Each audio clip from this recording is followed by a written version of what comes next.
We're going to be putting Stu Holden through our Rondo Gauntlet. This is 10 questions, quick fire. They get increasingly harder as we continue to go. You only have 2 chances to skip a question if you don't want to answer it. Okay. Are you ready for this? I'm ready. Let's do it, Stu. First question. Who is your USMNT GOAT?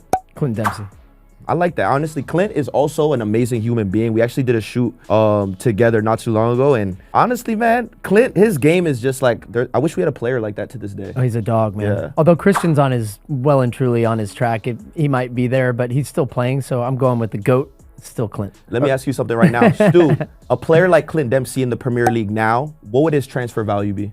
Well, the season he had in Fulham that year, and then he went to Tottenham, but he almost went to Liverpool. I think Clint would be in the $30 million range, probably. I would say so. Like, if Yoana Wissa is going for like 40 million, 50 million to Newcastle, you got to say Clint is up there, bro. It's weird, isn't it, how it's skewed. All right, best USMNT goal ever. Best USMNT goal ever. Wow. And not mine. Any goal. I mean, you can say it's yours, mate, if you want. Yeah, I'm gonna go with mine. Yeah, I like that. I like that. I'm tired of everybody getting humble when they come on the show. In the 93rd minute to tie the game. My son loves that celebration. I ran to the crowd shushing them, and I was like, "Oh, we just tied Haiti," and I'm shushing the crowd. I blacked out. Sorry, that implies that you show your son your clips. Oh yeah, absolutely. It's the only way I feel cool. Except that you got to show the son the clips, or else he wasn't alive when I played. So I'm like, hey, I have to remind him a little time when he's trying to go at me in the backyard of like, bro, your dad used to be legit. All right, sit down, son. All right, this is a hard one. It's a hard one, Stu. Would Christian Pulisic be more rated if he played for Croatia on a world scale? Yes. Absolutely. Absolutely, yeah. And what's your reasoning for that? My reasoning for that is that there's still, I think, a stigma or an American soccer thing, and that you're an elitist if you play for one of the better teams or in a league that is. If he was, I always see the graphic that goes around. It's like Pulisic. If he was Pulisic, he'd be Croatian. He'd be worth 50 million. If it was Pulisicinho and he's Brazilian, he'd be 90 million. I think that's absolutely legit. So if you remove the American bias on your end, maybe respectfully, and then also like the inverse, where does Pulisic rank? Is he world class? Is he top 25? Like if you had to... Oh, he's top 25 player, I think, in the world right now. Yeah. Although in saying that, you do a top 25 list and you start to throw the players down on that, you start to get down to the 20s pretty quickly with players that you wouldn't even blink that you're just like, these guys are. But I just look at a guy that right now is playing the best soccer in a top 5 league, in that league, for the team that's near the top of the table. He's a top 25 player. Love the logic. All right, the game is on the line, okay? This imaginary football match is on the line. You have to pick one US player, past or present, to bury a penalty kick to win it. Who are you picking? Landon Donovan. Landon had those in his locker, though. I feel like Landon on a global scale in terms of penalty kicks, he wasn't really missing like that. No, he was great at penalties. I can't go with Christian. He just missed one against Juventus. Yeah, he did. Yeah, he did. But listen. Before that, though, his record was really good. Is that the first one he's missed? He's like in a really long time. Like his record is very, very good. Like honestly, his penalty record is very good. Yeah. I think that's maybe the second one he's missed as a pro. I think so. Insane. Yeah, that is insane. He takes a lot. How far do the U.S. go at the World Cup? Round of 16. Why? I think with the expanded format and third place teams getting through, I have a hard time seeing us not get out of the group. And we typically get out of the group no matter what. And then that means you just have to win a knockout game in a round of 32, which will be a home game for the U.S. in the U.S. So I'd like to think that we would win that game. And then at that point, it's just so hard to say. I've been pretty down on this group recently. I was encouraged by what I saw against Ecuador. I think when we have our 11 guys there that we can be a good team. So I would back us to for sure win the round of 32. And then at that point, it's momentum, it's luck, it's the bounce of the ball, it's the draw. So if you get a favorable draw, I could maybe see us in a quarter, but I don't really see this team further past that. Dude, let me ask you something. What is your opinion on, like, I'm seeing like this a little bit, well, they say it's like a little bit of divide between like the new gen and the old gen. How do you feel a little bit about that? Being on the national team yourself, seeing these new guys, this new group, their mentality might not be as the same as it was when you were a player. When you guys were, going into these World Cups and these matches, you guys were like that scrappy underdog that, that believed that you could beat everybody and did on a global scale, beating Spain in the Confederations Cup, winning the Gold Cup numerous occasions, beating Mexico. What is your opinion on just the mentality of these young players now, and what could they learn from you guys, from the, you know, just the IQ and the maturity that you guys had. Is this going quick into fire or long form Yeah, at I was this going to point? say, No, I mean, this is the thing. Every time I talk to him, we yap with each other. Listen, man, when I'm okay, you ready? you don't expect me to take full advantage of this? Yeah. All right, Of course. simplify. Yeah. Who has better mentality? Yours We or did. you? We Yeah. did, but also because our mentality was this. It was scrappier. It was to prove ourselves consistently, because not all of us played at the same types of clubs that these guys are playing at now.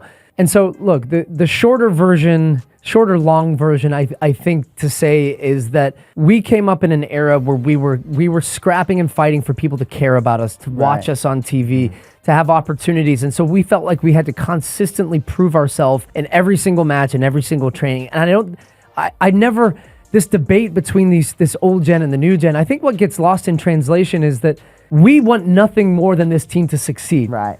We also get paid to sit behind a microphone and analyze and talk. And more than ever now, as we're doing right here, people have access to those microphones. You get more opinions. And I think what's happened is people have become more sensitive to people's opinions, as opposed to just like, if I'm them and my advice to them is, who gives a shit what we say?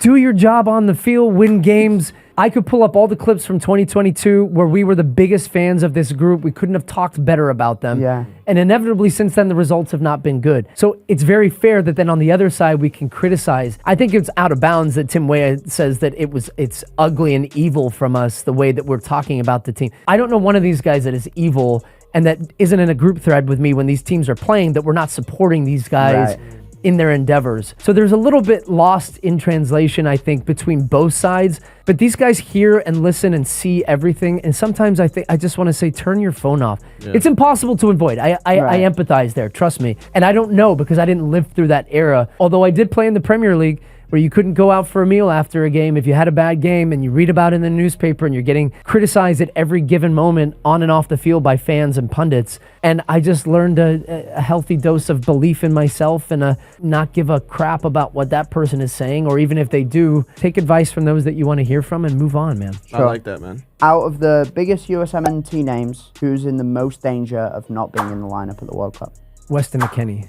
Why?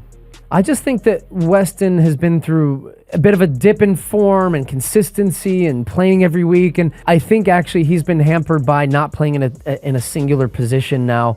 And I would put Yunus Musa probably in that same category, but I think Weston's a bit of a bigger name. And I do expect Weston to be in that lineup, but I think with the formation switch that we've seen from Pochettino, his position specifically in the middle of the field, I think is one of our deepest positions.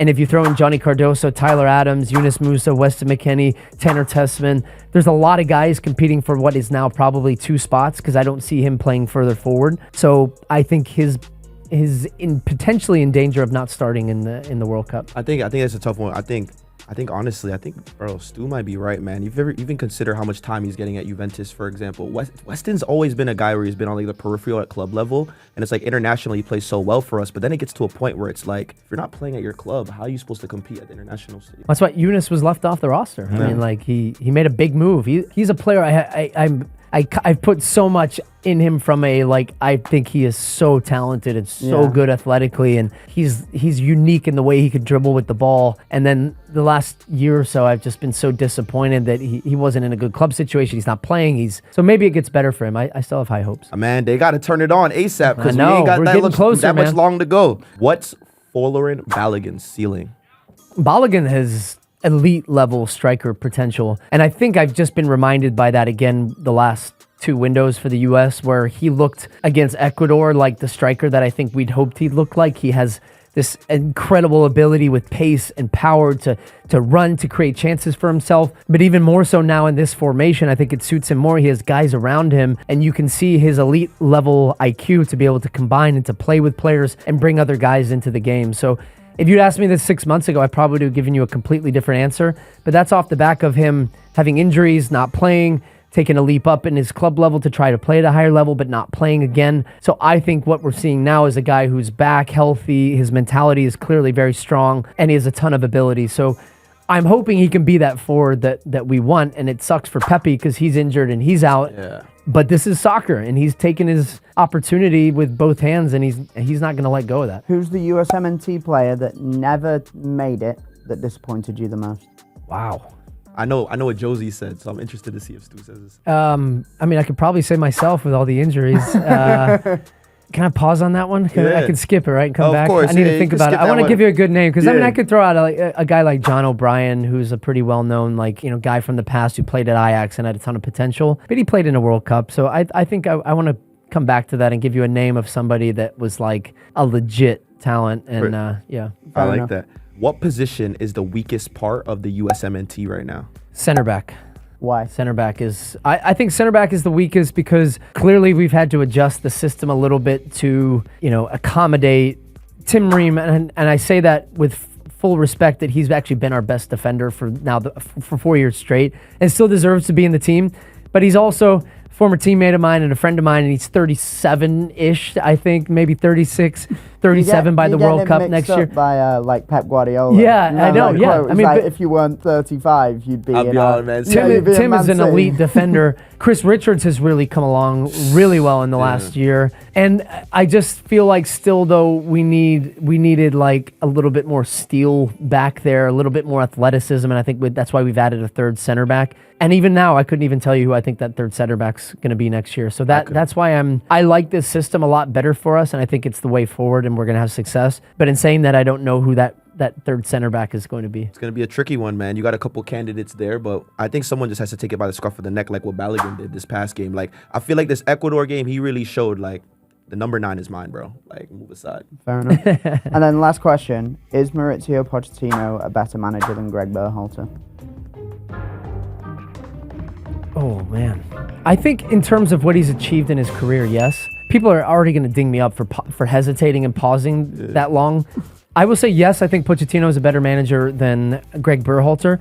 But in saying that, I was hesitant to go all in on Pochettino because I think Gregg was slighted so much. Speaking of biases, and had he been from another country, people have viewed him and given him more respect. Gregg is a very good coach. He just qualified the Chicago Fire back to the playoffs for the first time, I think, in a decade for that franchise. And so it shows you what he's able to do as a technical director, as a coach. And if you look at what he did in terms of the national team, I know the way it ended, but he inherited a total disaster and a dumpster fire off the back of 2018. He made us a young group of players. He trusted them. He believed in them. He made us believe in them. He won just about every single tournament that he played in domestically, whether it was Gold Cups, Nations Leagues, consistently beat Mexico. And so far under Pochettino, that has not been the case. He lost in the Nations League. He didn't win the Gold Cup. And so I think the jury is a little bit out on Pochettino still as a national team manager of the United States. But what he has done at club level, he's an elite manager. He's absolutely an elite coach. Do you think traditionally U.S. soccer has let foreign managers have more leeway than American managers, or do you think it's the opposite? Because we've seen like Bob Bradley going to Jurgen Klinsmann. Now we're seeing Berhalter go to Pochettino. What do you think has been some similarities and differences? I think there's a longer leash with European coaches. I think there's a little bit more of a blind faith and trust. And I can say that. Yeah. No, forgive me for laughing. No. I think you're right. You got to trust the guy with the accent, bro. Listen, I can I say don't that. trust myself. I played under Bob. I played under Jurgen. I saw the transition. I went through that transition in real time. If Bob at that time had asked U.S. Soccer Federation that I want to travel a gym with us from game to game, which we did do, by the way, under Jurgen, that was like hundreds of thousands of dollars, and I'm going to bring in these sports scientists from these different places and this and that, and we need to, Bob would have told, get out of the room, buddy. Yeah. Like you're not getting that budget. You don't need that. That's not necessary. But when you come in with a European coach with the history that Jurgen had as a player, as a coach, and what he did with Germany, third place in the World Cup, there's a little bit of blind faith where you're like, yeah, we hired this guy, we paid him a bunch of money, like we got to do what he says, and he's kind of walking the dog, and you're just following along, and yeah. So I absolutely think so. And then going back to the question you skipped, A player that I feel, say it again, that didn't live their go ahead, Tom. potential. didn't live up to their expectations, as many do, but which disappointed you the most? Like, damn, that guy should have made it. Yeah, because I think the context second is probably better, because I think the obvious first one would have been Freddie Adu. Right. Where he was, I was on the Olympic team with him. I played with him a lot. He was very hyped and had a ton of expectation. But I think in reality, once people cut up athletically and physically, he lost a little bit of the edge that he had as a player to impact the national team. Gosh, guys, this is a tough question, because I think I'm trying to. We've had so many players, and I guess it's like trying to be realistic about like the hype around expectations. Yeah. I feel like. Who did Josie say now? Josie said Freddie. He said Freddie. Josie said Freddie. Freddie was Yeah. incredible. Like young talent. So Residency Josie playing came up with Freddie. So Yeah. and I did a little bit, but not to the same extent. But I would say once I got to the full senior team, I didn't feel Freddie stood out in the same way that he did when we were think about younger. it. The year that you guys won the Gold Cup, he was kind of off the bench. He came on and had an impact for Clint Dempsey's goal, but like he wasn't really a guy where you're looking at to start. So I guess Josie had more of a connection with him because they were on the same under-20 World Cup team. Yeah. But there might be someone on that Olympic squad, or was there someone that you played with during that time period or even after? Even I actually think our Olympic team probably was a exception to the rule of like we actually had a lot of guys who ended up having really good careers and played through the national team. It would probably be somebody, that's what I'm trying to think in my head right now, from that following Olympic team that didn't qualify from the following 2 cycles, because there was a group of players that were coming up that we had a lot of excitement and hype around, and then they never burst through, and so I'm just it's in my head. Okay, I'm not trying to trick you into saying this. No, I player. know you're not. I promise. But do you think Gio Reyna's maybe in danger of kind of going down that route? He is, yeah. You're not tricking me. I think. I was going to say Stu Holden. But he's says like that 20. Gio Reyna That's the sucks. crazy thing. Yeah. He's 21 years old. Yeah. So he absolutely is exactly that question right now because he's this like elusive unicorn to the American soccer fan base right now that is like Gio's. They see a flash of him and you watch a 6-minute rip of him in his European highlights and you're like, how's that guy not playing for the national? He has to be starting. And then you see him sometimes and he drifts in and out of games and his attitude, and he didn't start at the World Cup. So he would be kind of A1 example if he doesn't come back, because we all know he has a ton of talent. Man, you know it's a problem if you still see clips of him with Erling Haaland, bro. Like that was like 4 years ago, bro. That's a big issue, man. Gio Reyna, we need some new clips, bro. We need a upgrade.